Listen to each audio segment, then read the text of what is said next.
Mais en sortant de leur bureau, ils ne quittent pas POSCO pour autant. Car la ville qui entoure leur usine appartient entièrement à la multinationale. Le stade, les écoles, les habitations, les centres commerciaux et même les transports en commun, tout a été construit par le géant de l'acier. Les conditions sont idéales pour nous et nos familles. Il y a tout ici. L'entreprise a tout prévu pour que nous nous sentions bien dans cette ville et à l'usine. Et c'est bien, ça nous donne plus de motivation pour nous donner à fond dans notre travail.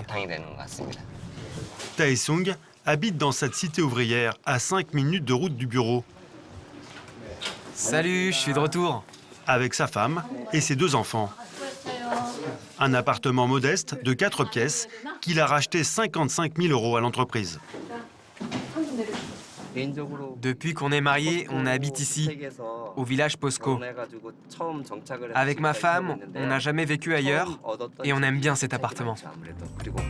La femme de Taesung est mère au foyer. Ensemble, ils vivent ici depuis 20 ans. Mais le couple n'a pas souvent l'occasion de partager des moments intimes. Car généralement, Taesung reste tard à l'usine et après le travail, il sort avec ses collègues. Ce soir, il les a invités chez lui pour fêter avec les enfants la fin des examens scolaires. Bonsoir. Bonsoir. Parmi les invités, un technicien et son épouse. Et 2 femmes dont les maris sont encore à l'usine. Vous n'avez pas l'impression de faire des heures supplémentaires? Non, pas du tout. Si on n'était pas ici, on serait sûrement ensemble dans un bar en train de boire des verres. Vous savez, nos voisins sont aussi nos collègues. On habite tous ensemble. On se sent proches. Pour moi, ce n'est pas un problème. Pour tous, une évidence. Mais Taesung et ses collègues poussent le bouchon encore plus loin.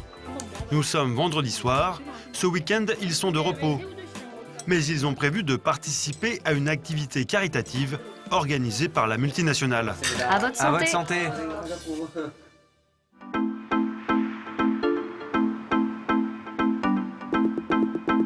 Le lendemain matin, dans un petit village, à 1 heure de route de l'usine. Est-ce que tout le monde a récupéré ses outils? Ça ressemble à une journée de travail, sauf que nous sommes samedi. Les ouvriers de POSCO font du bénévolat au nom de leur entreprise pour donner un coup de main aux paysans du coin. On vient réparer leur tracteur ou leur porte en fer. Nous venons les aider parce qu'ils sont pauvres.